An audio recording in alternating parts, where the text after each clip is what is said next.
नमस्कार, welcome to study IQ। मैं हूं प्रशांत धवन। नाउ आज के समय ये जो फुटेज है, ये वीडियोस, ये इमेजेस, ये दुनिया भर में हो चुकी है वायरल, क्योंकि दुनिया मान रही है कि पहली बार हम ब्रिक्स करेंसी का नोट देख रहे हैं।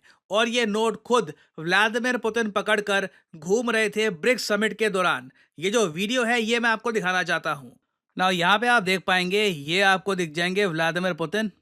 और आप नोट करना, इनके हाथ में एक पेपर है। ये पेपर सबको दिखा रहे हैं कि देखो ब्रिक्स करेंसी देखो ना। दुनिया ने यहाँ पर ये अज्यूम कर लिया इनिशियली कि व्लादिमीर पुतिन खुद ये नोट प्रिंट करके आए हैं और दुनिया को दिखा रहे हैं कि देखिए ऐसी होगी ब्रिक्स करेंसी। मगर मैं यहाँ पे आपको एक बात बता दूं, ये जो नोट है ना, ये किसी ने व्लादिमीर पुतिन को गिफ्ट किया था ड्यूरिंग द समिट। और फिर व्लादिमीर पुतिन ये नोट बाकियों को दिखा रहे थे कि देखिए लोग ये भी अब आज के समय एक्सपेक्टेशन लगाकर बैठे हैं कि ब्रिक्स की करेंसी होगी और नोट कुछ हद तक ऐसा होगा। ऐसा नहीं है कि ये जो नोट है, जिसका डिजाइन आज से कई महीने पहले इंटरनेट पे सामने आया था, ये बन चुकी है ऑफिशियल ब्रिक्स करेंसी। ये एक कॉन्सेप्ट है, अभी तक कुछ ऑफिशियल हुआ नहीं है। बट हाँ, व्लादिमीर पुतिन जो ये नोट लहरा रहे थे, जिस तरीके से इनको ये नोट का डिजाइन पसंद आया, पॉसिबिलिटी देखिए लगातार बढ़ती जा रही है कि इवेंचुअली 1 या 2 साल में ब्रिक्स करेंसी या फिर ब्रिक्स डिजिटल करेंसी जैसी कोई चीज दुनिया के सामने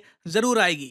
बट अभी के लिए जो ये कॉन्सेप्ट आपके सामने है ना, ये डिजाइन किया गया है। ये बिल्कुल रशियन गवर्नमेंट ऑफिशियल्स काफी बार सोशल मीडिया पर पोस्ट करते हैं। व्लादिमीर पुतिन खुद ये नोट लहरा रहे थे, बट ये ऑफिशियल डिजाइन अभी तक अप्रूव हुआ नहीं है।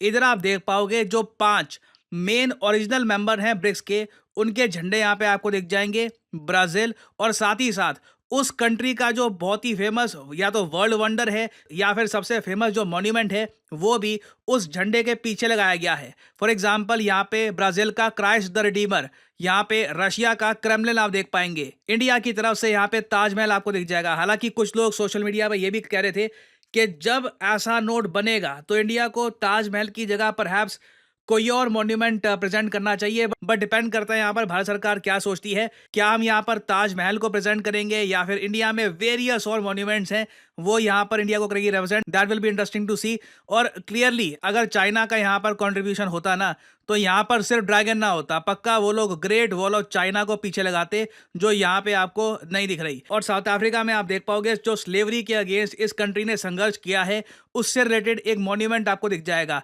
तो ये एक कॉन्सेप्ट है। रशिया बिल्कुल चाहता है कि ये कॉन्सेप्ट इवेंचुअली सामने आए आपस में ट्रेड करने के लिए। अगेन मैं एक बात क्लियर कर दूं, करेंसी जो यूज होती है ना ग्रुप्स में, इसके 2 तरीके होते हैं। एक तो होता है जैसे यूरोपियन यूनियन में वो लोग करते हैं। यूरोपियन यूनियन में यूरोपियंस ने इंट्रोड्यूस किया euro. Euro as a currency आई आपस में ट्रेड करने के लिए, और साथ ही साथ जो कंट्रीज की इंडिविजुअल करेंसी थी उसको भी यूरो ने रिप्लेस कर दिया। जो फ्रांस की फ्रैंक पहले करेंसी थी, वो लोग आज के समय फ्रैंक यूज नहीं कर रहे, वो लोग यूज कर रहे हैं यूरो। सेम केस जर्मनी का है, वो लोग यूरो यूज कर रहे हैं।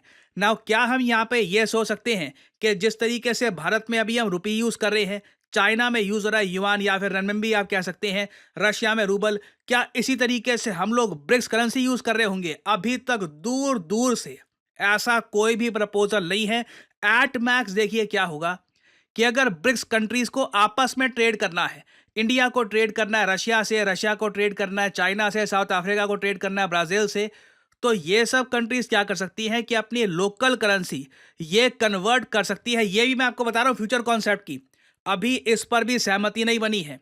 एक फ्यूचर कॉन्सेप्ट, वो भी आज से 5 साल बाद ये हो सकता है कि इंडिया अपनी करेंसी कन्वर्ट करे ब्रिक्स करेंसी में और फिर उस करेंसी से पेमेंट करे रशिया को। इस पर भी अभी बातचीत हो रही है। व्लादिमीर पुतिन से रिसेंटली पूछा गया कि जो ये ब्रिक्स करेंसी की बात की जा रही है, क्या ये जेन्युइनली सामने आएगा, इज दिस रियल? देखिए पुतिन ने भी ये कहा है कि अभी कॉशियस अप्रोच रखनी होगी, धीरे धीरे सब कुछ होए, माली सींचे 100 घड़ा, ऋतु आए फल होए, टाइम लगेगा अभी आराम से। अभी ब्रिक्स करेंसी मेन प्रायोरिटी नहीं है रशिया की। मेन प्रायोरिटी क्या है? स्विफ्ट सिस्टम को रिप्लेस करना या फिर स्विफ्ट सिस्टम का एक ऑल्टरनेट बनाना। स्विफ्ट सिस्टम आपको पता होगा ग्लोबल ट्रेड को संभालता है। ग्लोबल ट्रांजैक्शंस को संभालता है। आपको पैसे भेजने अगर अपने मित्र को इन यूएसए या फिर उसको पैसे भेजने हैं टू इंडिया, तो स्विफ्ट के जरिए ही किया जाएगा। चाहे अपने बैंक्स का आप यूज कर रहे हैं, मगर आपके बैंक्स भी स्विफ्ट का ही यूज कर रहे होंगे। रशिया को देखो सबसे बड़ी प्रॉब्लम ये फेस करनी पड़ रही है, सिंस ये लोग स्विफ्ट का पार्ट अब नहीं रहे, तो यहाँ पर पैसे भेजना, यहाँ से निकाल पाना, ट्रेड कर पाना बहुत ही मुश्किल हो चुका है। तो पुतिन की पहली प्रायोरिटी तो ये है कि स्विफ्ट का एक ऑल्टरनेट इनको निकालना होगा। और फिर देखो मुझे यहाँ पर यही बोलना पड़ेगा कि जो ये नोट है ना, ये अभी रियलिटी से इतना दूर है कि जो झंडे यहाँ पे इन्होंने लगा रखे हैं ये भी सेंस बनाते नहीं। आप नोट करो, ये फ्रंट साइड है इस सो कॉल्ड नोट की, ये इसकी बैक साइड है। बैक साइड में देखो अर्जेंटीना का फ्लैग आपको दिख जाएगा। अर्जेंटीना ने रिसेंटली ही रिफ्यूज कर दिया कि हमको ब्रिक्स ज्वाइन नहीं करना। अर्जेंटीना ना न्यू डेवलपमेंट बैंक ना ब्रिक्स किसी का भी पार्ट नहीं है। अभी के लिए जो अर्जेंटीना में सरकार है ये बहुत ज़्यादा प्रो यूएस हो चुकी है। फिर आप अगर देखो यहाँ पे जिम्बाब्वे आपको दिख जाएगा। जिम्बाब्वे ब्रिक्स का पार्ट नहीं है कहीं से भी, बस इसका नाम डाल दिया गया है, फ्लैग भी डाल दिया गया है। Does not make any sense. फिर एक और फनी बात देखो, यहाँ पे झंडा लगा रखा है कजाकिस्तान। कजाकिस्तान के साथ एक बहुत ज़रा फनी बात हुई। रशिया के बिल्कुल साउथ में आपको मिलेगा काजाख्स्तान। काजाख्स्तान रशिया के रिलेशंस वैसे अच्छे हैं और दोनों कंट्रीज एक दूसरे का साथ भी देती हैं। आप कह लीजिए दोनों कंट्रीज एक टाइम पर सिंगल कंट्री का पार्ट भी थे, यूएसएसआर। मगर रिसेंटली रशिया ने कहा कि काजाख्स्तान आप ब्रिक्स ज्वाइन क्यों नहीं करते, इतनी सारी कंट्रीज ज्वाइन कर रही है ब्रिक्स, आप भी ज्वाइन करिए।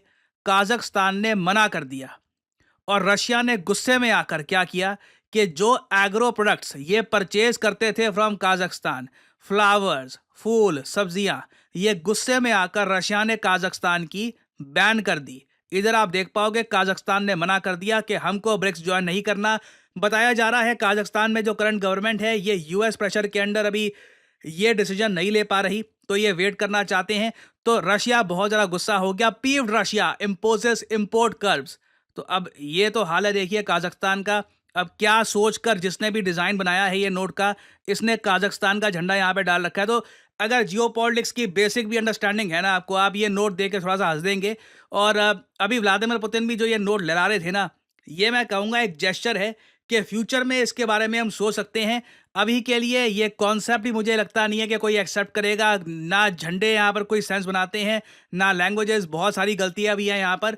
और वैसे फाइनली मैं आप लोगों से सवाल पूछना चाहूँगा, कल को मान लीजिए हाइपोथेटिकली स्पीकिंग ब्रिक्स करेंसी बनती है, उसमें इंडिया की तरफ से एक मॉन्यूमेंट हम ऐड करते हैं, तो आपके हिसाब से वो मॉन्यूमेंट कौन सा होना चाहिए? लिखिएगा कमेंट सेक्शन में, मैं जानना चाहूँगा आपका ओपिनियन। और फाइनली यहाँ पे मैं आप लोगों से एक सवाल पूछूंगा। क्वेश्चन ये है कि वो कौन सा देश है जो रिसेंटली 69th मेंबर बना है एशियन डेवलपमेंट बैंक का? ये है यहाँ पे आपकी options, UAE, north Korea, Israel या फिर ईरान। हिंट ये दे सकता हूँ कि आज के समय ये देश बड़े बड़े कारनामे कर रहा है और पैसे बहुत ज़्यादा यहाँ पे खर्चे जा रहे हैं, तो इनको एक्स्ट्रा पैसे की आवश्यकता है, एक्स्ट्रा फंडिंग की आवश्यकता है। तो इसलिए 69th मेंबर ये देश बन चुका है of the Asian development bank. बताइए किस कंट्री की यहाँ पे हम बात कर रहे हैं? जो लोग देंगे सही आंसर उनकी कमेंट को मैं हार्ट दे दूंगा ताकि बाकी लोग समझ पाएं कि सही उत्तर क्या है। और आप लोगों के लिए एक बहुत ही इंपॉर्टेंट जानकारी, फेस्टिव सीजन स्टार्ट हो चुका है और आप लोगों के लिए स्टडी आईक्यू के जो सारे कोर्सेज हैं, UPSC, SSC bank, every course, यहाँ पर एक मैसिव डिस्काउंट एक्टिवेट हो चुका है। Let me show you. Simply इस वीडियो की कमेंट सेक्शन में जाइए, यहाँ पे आपको मिल जाएगा ये लिंक। नाउ इधर आप देख पाओगे यूपीएससी 2025 बैच का जो ये लिंक है।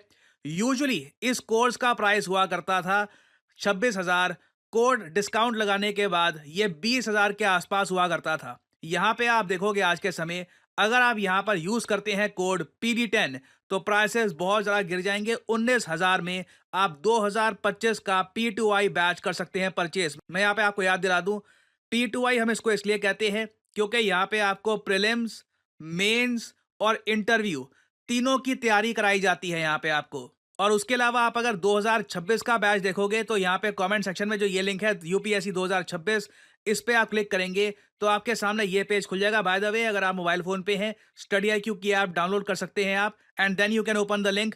और यहाँ पे भी आप देखोगे जो प्राइस यूजुअली होता था बहुत ज़्यादा, इधर भी आपको एक मैसिव डिस्काउंट मिल रहा है। 36 महीने की वैलिडिटी वाले कोर्सेज आपको यहाँ पर मिल रहे हैं for just 28,000 rupees. Across study IQ heavy discount चल रहा है। और मैं आपको बता दूं, आप अगर कोई और कोड यूज करते हैं, फॉर एग्जांपल यहाँ पे और कोड लिखी है लाइव या फिर कोई और कोड, आपको मैक्सिमम डिस्काउंट नहीं मिलेगा। इधर आप देख पाओगे मैक्सिमम डिस्काउंट आपको नहीं मिल रहा। To get the maximum discount possible, use the code PD10 and save money. और याद रखिएगा, ये सेल बस कुछ ही दिनों की है। आपके पास एक गोल्डन अपॉर्चुनिटी है to buy these courses on a festive sale. बाद में साल के बाकी दिन आपको इस लेवल की सेल नहीं मिलेगी बाय स्टडी IQ।